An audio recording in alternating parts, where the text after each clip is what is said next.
Okay, so we've now found a conference that we like, and we're pretty sure we want to go try to attend that conference, and we have to submit an abstract. So, what are abstracts and how do they work? Well, an abstract is a very brief summary of your research, and that can be true whether you're submitting it to a conference, whether you're writing a paper, submitting it to a journal, or anything else. These all can come with abstracts. In the conference process, the way abstracts work is that generally, these are anonymous, and it's a very brief summary of your research that you want to present at the conference. How brief depends on the conference, so each of them will come with guidelines, as we just saw earlier. So you write this up, you submit it to the conference organizers, and they send it out to a number of anonymous reviewers, right? So they've already asked people a couple months in advance, hey, would you be willing to review a bunch of abstracts for this conference? And a reputable conference should have at least 3 reviewers for each abstract. But sometimes it's very hard to find people to do this, so you might not get as many reviews as you would like in an ideal world. When I say reputable conferences here, it's important to realize that just as there are predatory journal publishers out there, there are also predatory conferences. These are basically fake scientific organizations that send you spam email asking you to submit an abstract to their conference in some far-flung place in the world that might have nice beaches that you want to go to.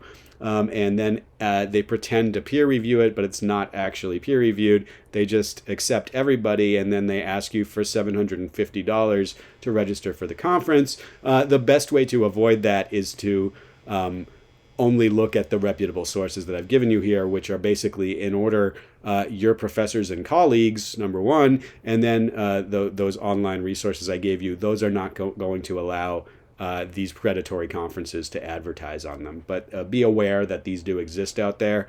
So yeah, you send these out to reviewers. The reviewers will generally rate each abstract on a scale. Usually, in my experience, this is like a 1 to 5 scale. How good is this? And they may also submit comments. In basic linguistics. This is almost universal that along with your abstract scores, you'll get back some reviewer comments about what they liked or didn't like about the abstract. And these, again, can be really helpful or really mean, just like any reviews in academia. So be ready for maybe somebody who's not that nice sending you nasty comments about your abstract, although hopefully this doesn't happen too much. The highest scored abstracts will be accepted into the conference, up to the number of talks or posters, I'll explain that in a moment, that the organizers have determined they can have at the conference. So we have room for 30 talks and 100 posters. So the 30 highest scored abstracts will be accepted as talks, and then after that we'll accept up to 100 posters, and then you'll get back an email telling you whether you've been accepted and whether it's a talk or a poster, and hopefully you'll get those reviewer comments sent back to you, although this is unfortunately not universal. Most good conferences will send you the reviewer comments so you can sort of see what people thought about your initial idea, and that can be very useful when you're planning the actual talk for the conference or the poster. Now, what do I mean by talks and posters? In general, most conferences in linguistics and applied linguistics and scientific fields more generally have both talk presentations where you give a talk and poster presentations, which I'll get to in a moment. In the humanities, if you're applying to more of like a literary or cultural studies kind of a conference, they're much less likely to have posters. So I've occasionally mentioned this to colleagues in the department here who work on more literary topics, and they think it's totally hilarious that we go to conferences and give posters as if we were at a high school science fair. They think it's ridiculous, but this is very common in scientific fields as well as linguistics and applied linguistics. So what's the distinction about? Well, talks generally considered more prestigious, not necessarily, but usually. They're probably going to reach more people and captive people, that is, people who are sitting in the audience. It's kind of rude to leave in the middle of a talk. So once you have the audience in there, they're going to have to listen to your talk. So it's going to reach a lot of people. Depending on the conference, these can be anywhere from 10 to 40 minutes in length. They're going to be usually delivered with slides, but in some areas of linguistics, it's also perfectly socially acceptable to use paper handouts. Linguistics is kind of old school like that. And then after you give your talk, there will usually be some questions or discussion from the audience that can range anywhere from 5 to say 20 or 30 minutes. And this can be extremely nerve-wracking. If you get stage fright or are self-conscious, you should just be aware that this can be a very intimidating experience. These question periods can run the gamut from like people being hugely helpful and polite to being really adversarial and kind of terrifying. The first conference I ever went to as a grad student, first of all, it was a giant conference, and I think I gave my first conference talk in front of like 300 to 500 people, which is very unusual for linguistics. And then this guy in the audience stood up and just lambasted my talk and basically made fun of me during the question period, and it was awful. So this does happen. I recovered. I've had a happy life and a good career. But, this is the kind of thing that's possible. So you want to be careful and pick a good conference, especially if it's something you're going to as a grad student where you're maybe not very experienced. You try to find a conference that's going to be supportive and helpful, more of a workshop format. Maybe don't shoot for the most prestigious international scientific conference where there is a fair bit of sort of testosterone-driven nastiness at some of these conferences, but this is much less common at smaller regional conferences, and it's not something that happens all the time, but it is worth pointing out. At some point, everybody has a bad experience with reviewers, a bad experience with people in the audience being nasty. It's not the end of the world. If people are watching this, at least half of them are thinking not that you don't know what you're talking about, but that the person asking these aggressive questions is a jerk, right? This is what you're thinking when you look at these situations at conferences. At least half the audience is on your side. Of course, as you get more advanced in your career, if you're going to pursue research, you will get used to being asked adversarial and aggressive questions. It never feels good, but you will gain self-confidence and be able to deal with the situation much better as you advance in your field. So I did want to mention that. Now, posters, on the other hand, generally considered less prestigious, I think it's fair to say, but really that difference is extremely minor, and it's probably not going to make much of a difference for anything you're applying for. And these are set up like a middle school science fair. At least in the US, we have these science fairs in school where kids pick some scientific topic and they make a big poster about that topic, and then people walk around the gymnasium and they look at your science poster and you talk to them about it. So you get these huge posters. They're like usually 3 by 4 feet or something like that. You mount them on sometimes on the wall, sometimes on easels, usually in a large exhibition space with many other posters. Depending on how big the conference is, that could be anywhere from like 10 posters at once to 300 posters at once in a giant banquet hall. It sort of depends on how big the conference is. So there's a whole bunch of people all standing next to their posters. You stand next to your poster, and people walk around the exhibition space. They stop. They look at your poster, and then you are standing there awkwardly, and you have to decide, should I let this person read if they want to, or should I give them my spiel, my speech about the poster?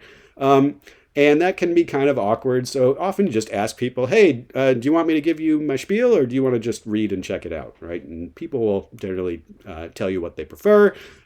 You might reach fewer people this way, but the interactions that you have manning a poster are often going to be deeper and more valuable than what you would get at a talk. Why is that? Well, because you're standing up right next to somebody, of course, not in the current COVID environment, but in a normal conference. They're right there with you. You're having a conversation with them. There's no time limit on what you can say to them. You're hopefully not as nervous, because public speaking makes people nervous. But talking to a guy at a poster, that's not as nerve-wracking. So these can often be very deep and interesting and interactive exchanges, which you don't get from giving a talk. I enjoy posters. I really do like it. And I often have very interesting interactions with people. There can be some amount of social awkwardness when you're trying to figure out how to engage people or whether to engage them, but normally this works out very, very nicely. The hardest thing about giving a poster is that you're going to need to have a really good short summary of what's in your poster. So 5 minutes is a good guideline here. You don't want to take too much of somebody's time if they're not really that interested in what your poster is about. So you want to have a really short summary. And of course, as more people come around and you give this short summary or spiel, over and over again, you're going to get better and better at it, and you'll be able to do it quicker and quicker. By the end of the poster session, you're going to be a pro at giving your 5-minute spiel. This often is a very pleasant and fun kind of an opportunity. I actually really enjoy posters, much more so than talks. I give talks as well. I was a semi-professional musician before I went into linguistics, and so I'm used to stage fright, but I'd never gotten over it. It's still nerve-wracking to give a talk in front of a whole bunch of people. Posters are a little bit less high stakes, so I think it's also an enjoyable situation. Okay, so things to understand when you send in an abstract. It's worth trying to get inside the head of the people who are going to be reviewing the abstract. So this is usually faculty members, sometimes maybe doctoral students, but mostly people who are at the postdoctoral level.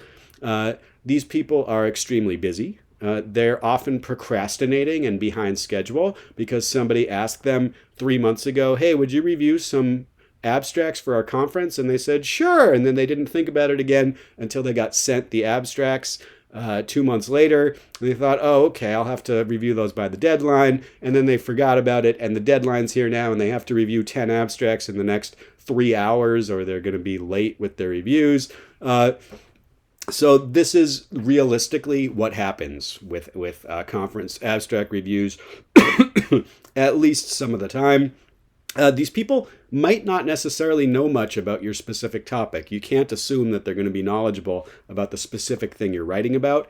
They're doing this out of the goodness of their hearts as a service to the profession. We don't get paid to do this. It's something that we agree to do because it's useful for our community.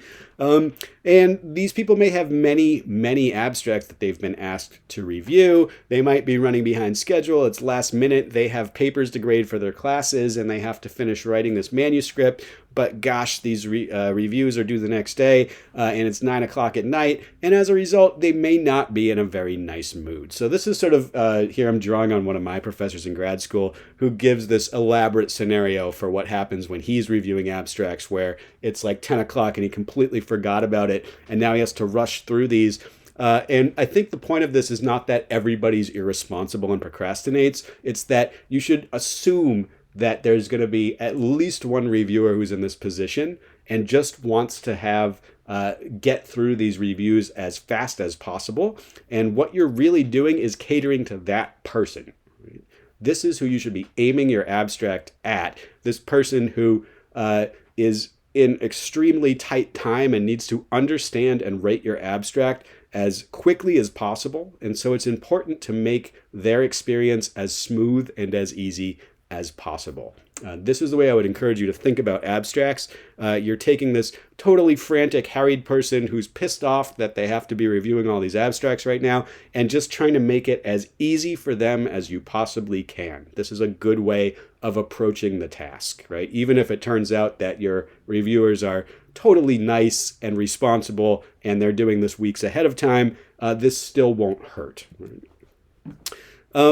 Why is writing an abstract difficult? Well, it's difficult because abstracts are usually extremely short, but you have a ton of stuff to say, and there's a whole bunch of background information that's not just helpful, but maybe necessary to understand what your contribution is. And linguistics is complicated, and just has a lot of technical concepts and background knowledge that you need to understand any particular result. And one of the things this means is that the only way to write a successful abstract is to radically oversimplify and shorten what you want to say. So I will take a pause here, and then we'll talk a little bit more specifically about abstract writing in the next section.